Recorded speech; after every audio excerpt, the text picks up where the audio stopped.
മധുരരാജ പിള്ളേരുടെ ആളല്ലേ, പിള്ളേരാണല്ലേ സിനിമ കാണുന്നത്. മധുരരാജ ഒന്നും അങ്ങനെ കാണിക്കുന്നില്ല. അവരാ നന്നായിട്ട് പഠിച്ചോളും, അവർക്കറിയാം ഇംഗ്ലീഷ് പഠിക്കരുതെന്ന്. അങ്ങനെ ഉണ്ടല്ലോ.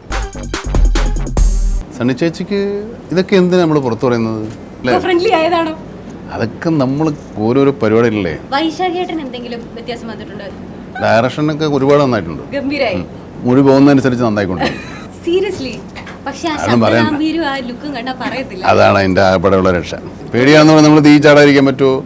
കണ്ട കൈയൊക്കെ പൊള്ളി. പിന്നല്ലാതെ ഞാൻ പൊളിച്ചോണ്ടെന്നാണ് ഇപ്പോൾ. സൊല്ലറതാ സൈവാ, സൊല്ലറത് മട്ടുംതാ സൈവാ. അങ്ങനെയല്ല, എനിക്ക് തന്നെ തെറ്റിപ്പോകും. രണ്ടുപേർക്കും തെറ്റിയല്ലോ.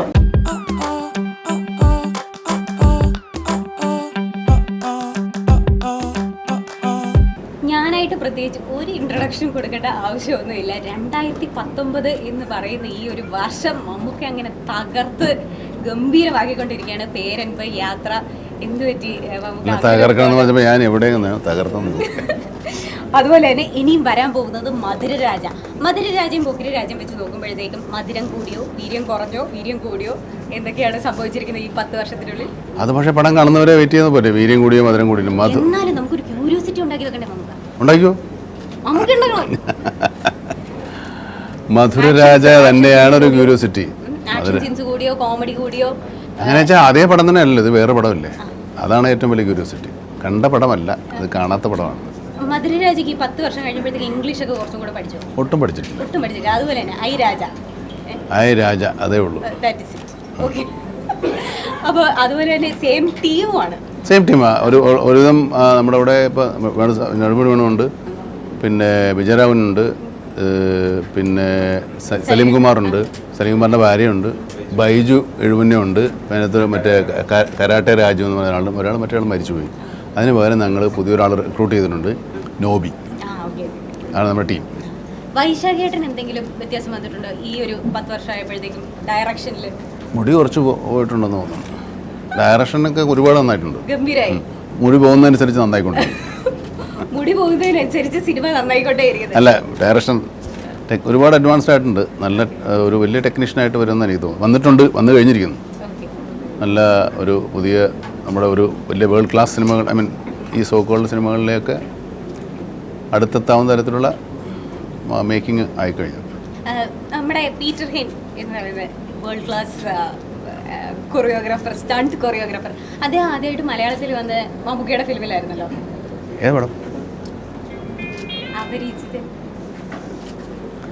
ശരിയാണല്ലേ, ആയിക്കോട്ടെ. അതുകൊണ്ട് പീറ്റർ ഹെയ്ൻ ഒരുപാട് മാറ്റം വന്നിട്ടുണ്ട്. ഒരുപാട് മുടി പോയിട്ടില്ല, മുടിയൊക്കെ ഇങ്ങനെ മേലോട്ടായി. സാധാരണ മുടിയായിരുന്നു. പീറ്റർ ഹെയ്ൻ ഒരു സ്റ്റേജ് ഷോയിലാണെന്ന് തോന്നുന്നു മമ്മൂക്ക ഇതിനകത്ത് ഒരുപാട് ടോർച്ചർ ചെയ്തു എന്ന് പറഞ്ഞു. മമ്മൂക്ക സത്യമാണോ? ഫാൻസുകാരെ ഇറങ്ങണോ നമ്മള്?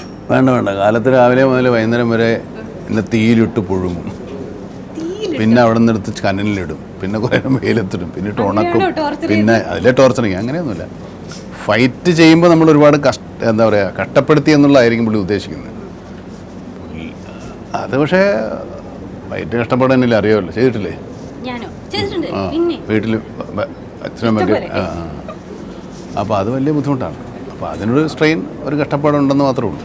മമ്മൂക്കയുടെ ഇപ്പം മധുരരാജയുടെ പോസ്റ്റർ ഇറങ്ങിയതിൽ പല പോസ്റ്റേഴ്സ് ഇറങ്ങിയല്ലോ. അതിനകത്ത് കുറേ കൊച്ചു കുട്ടികളെയൊക്കെ വെച്ചുകൊണ്ട് ഒരു പോസ്റ്റർ ഇറങ്ങിയല്ലോ. ഇപ്പോൾ പിള്ളേർക്ക് വേണ്ടിയിട്ടുള്ള എന്തെങ്കിലും എലമെന്റ് ഇതിനകത്തുണ്ടോ? മധുരരാജ പിള്ളേരുടെ ആളല്ലേ, പിള്ളേരാണല്ലേ സിനിമ കാണുന്നത്. മധുരരാജ കാണിക്കുന്നതൊക്കെ കണ്ടുപഠിച്ചാൽ എങ്ങനെയിരിക്കും? മോശം. മധുരരാജ ഒന്നും അങ്ങനെ കാണിക്കുന്നില്ല. ഇംഗ്ലീഷ് അതൊക്കെ അവരാ നന്നായിട്ട് പഠിച്ചോളും, അവർക്കറിയാം ഇംഗ്ലീഷ് പഠിക്കരുതെന്ന്. അങ്ങനെ ഉണ്ടല്ലോ. അതുപോലെയൊക്കെ അടി ഉണ്ടാക്കിയാലോ വീട്ടില്? അടിയൊന്നും ഉണ്ടാക്കേണ്ട സമയത്തൊക്കെ അടി ഉണ്ടാക്കണം, അല്ലാതെ വഴിയെ പോണവനൊന്നും അടിക്കരുത്. മമ്മൂക്ക അടി ഉണ്ടാക്കാറുണ്ടായിരുന്നു? ഞാൻ ഇതുവരെ ആരും അടിച്ചിട്ടില്ല. കൊച്ചായിരുന്നപ്പോൾ ഞാൻ ഓടിക്കളയും. ഞാനൊരു പേടിത്തൊണ്ടനായിരുന്നു ഇപ്പോഴും. അതെ, സീരിയസ്ലി. അതാണ് അതിന്റെ ആകപ്പെടെയുള്ള രക്ഷ. ഇതിനകത്ത് ആക്ഷൻ സീക്വൻസ് ചെയ്തപ്പോൾ പേടിയുണ്ടായിരുന്നു? പേടിച്ചിട്ട് കാര്യമില്ല, ഒരു കൂടെ നിർത്തിയില്ലേ. പേടിയാന്ന് പറഞ്ഞാൽ നമ്മൾ തീ ചാടാതിരിക്കാൻ പറ്റുമോ? കണ്ട കൈയൊക്കെ പൊള്ളിയത്. പിന്നല്ലാതെ ഞാൻ പൊളിച്ചോണ്ടെന്നാണ് ഇപ്പോൾ. കുട്ടികൾ ഇഷ്ടപ്പെടുന്ന സിനിമയായിരിക്കും രാജ. കുട്ടികൾക്ക് അവരുടെ എല്ലാ അത് വെച്ചാൽ കുട്ടികളുടെ എന്ന് വെച്ചാൽ ഇത് കുട്ടികൾക്ക് അച്ഛനും അമ്മയും ഇല്ലാതെ വന്ന് കാണാൻ ഒക്കത്തില്ല. അങ്ങനെ ചെറിയ കുഴപ്പമുണ്ട്. 13 വയസ്സിൽ താഴെയുള്ള കുട്ടികളെ അച്ഛനും അമ്മയുടെ കൂടെ വരാവുള്ളൂ. കാരണം അത്രയും നല്ലതാണ് ഒരു സെക്യൂരിറ്റി. പിള്ളേർ വഴിതെറ്റിപ്പോയിരിക്കണോ അല്ലെങ്കിൽ വഴി തെറ്റിപ്പോയെന്ന് വേറെ വഴി തെറ്റല്ലല്ലോ കേട്ടോ. എനിക്ക് എന്തൊക്കെയോ മണക്കുന്നു, എനിക്ക് മനസ്സിലാവുന്നില്ല, പക്ഷെ എന്തൊക്കെയോ പ്രശ്നമുണ്ടെന്ന് മനസ്സിലായി. പ്രശ്നം അതല്ലേ എൻ്റെ സർപ്രൈസ്. ഓക്കെ, പിന്നെ ഞാൻ മമ്മൂക്ക് ഇന്റർവ്യൂ ചെയ്യാനായിട്ട് വരുന്നു എന്ന് പറഞ്ഞപ്പോഴത്തേക്കും എന്നോട് വീട്ടിൽ പോകണ്ടെന്ന് പറഞ്ഞോ? ഇല്ല, കുറെ പേര് എന്നോട് ചോദിക്കാൻ പറഞ്ഞ ഒരു ചോദ്യമാണ്. സ്വന്തമായിട്ടൊന്നും ചോദിക്കുന്നില്ലേ? ഇല്ല, ഇതൊക്കെ എന്റെ സ്വന്തമായിരുന്നു. ഇനി പറഞ്ഞാൽ ഞാൻ ചോദിക്കാൻ പോവാ, സണ്ണി ചേച്ചി ഇതിനകത്ത് ഡാൻസിൽ മാത്രമേ ഉള്ളൂ എന്ന് ഭയങ്കര സങ്കടത്തോടെ ചിലർ ചോദിച്ചിട്ടുണ്ട്. പാട്ട് മാത്രം. സണ്ണിക്ക് ഇത്രയും സിസ്റ്റേഴ്സ് ഉണ്ടോ ഇവിടെ? അല്ല ചേച്ചി അല്ല, നമ്മളൊരു ബഹുമാനാർത്ഥം. ഓ അല്ല, ഞാൻ ചോദിച്ചല്ല. അവർക്ക് ഇങ്ങനെ സണ്ണി ചേച്ചിക്ക് ഇതൊക്കെ എന്തിനാ നമ്മൾ പുറത്തു പറയുന്നത്? ക്യൂരിയോസിറ്റി, നേരത്തെ പറഞ്ഞു ക്യൂരിയോസിറ്റി ബിൽഡ് ചെയ്യണമല്ലോ നമ്മുടെ സിനിമ. ക്യൂരിയോസിറ്റി ഇങ്ങനെ പോകട്ടെ. അപ്പൊ ഇത് നമ്മൾ പറയുന്നില്ല, എല്ലാം തിയേറ്ററിൽ വെച്ച് മാത്രമേ നമ്മൾ പറയത്തുള്ളൂ, അപ്പോഴേ നമ്മൾ അറിയത്തുള്ളൂ. ഷോക്ക് തന്നെ അറിയില്ല. പിന്നെ എന്തോ ആദ്യത്തെ ഷോക്ക് തന്നെ അറിയുമല്ലോ. അതെ, ഉറപ്പായിട്ട് പറയും.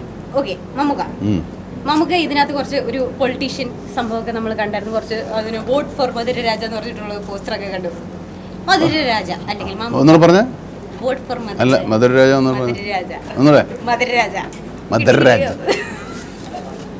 അത് എല്ലാവർക്കും പറയാനായിട്ട് ഇച്ചിരി കട്ടിയുള്ള ഭാഗമായിട്ടോ. എല്ലാവർക്കും ഒന്നുമില്ല, സ്വന്തം കാര്യം പറഞ്ഞാൽ മതി. അത് മാത്രമല്ല, ഞാൻ മമ്മൂട്ടിയുടെ ഫ്രണ്ടിൽ ഇരിക്കുമ്പോഴത്തേക്ക് അക്ഷരസ്ഫുടത വേണമെന്നൊക്കെ പറഞ്ഞു. എന്ത് വേണോ? ഞാൻ ഒന്നും പറയുന്നില്ല, സോറി. പോരെ, നീ എന്നെ ഉപദ്രവിക്കല്ലോ. വേറൊരു കാര്യം, മമ്മൂക്ക ഇതിനകത്ത് വേറൊരു പോസ്റ്റർ ഇറങ്ങിയപ്പോഴത്തേക്കും ഭീകരമായ ട്രോൾ ഇറങ്ങിയായിരുന്നു അതിനെ പറ്റിയിട്ട്. എന്തായിരുന്നു? നമുക്ക് മറ്റേ സൈക്കിൾ റിക്ഷയിലൊക്കെ വന്നപ്പോഴത്തേക്ക് ആദ്യം ഫസ്റ്റ് പോക്കറ്റ് രാജയിൽ BMW വന്ന് ഇറങ്ങി. ഇപ്പൊ 10 വർഷം കഴിഞ്ഞപ്പോഴത്തേക്ക് സൈക്കിൾ റിക്ഷ ആയി. പെട്രോളിന്റെ വില കൂടിയതുകൊണ്ടാണോ? അങ്ങനെയൊക്കെ ആൾക്കാർ കാണട്ടെ, അങ്ങനെയൊക്കെ ചിന്തിക്കട്ടെ. ഫ്രണ്ട്ലി ആയതാണോ? അതൊക്കെ നമ്മൾ ഓരോരോ പരിപാടികളല്ലേ. നമുക്ക് എന്താണെങ്കിലും എക്കോ ഫ്രണ്ട്ലിയുടെ ആളാണ് നമുക്ക് എല്ലാവർക്കും. ഞാൻ രാജ അങ്ങനെ ആവണമെന്നില്ലല്ലോ. പോയിന്റ് അല്ല, കാര്യമാണ്. പിന്നെ ഇതിനകത്ത് വേറെ നമ്മുടെ ഗജപതി ബാബു സർ. ഗജപതി ബാബു അല്ല, ജഗപതി ബാബു.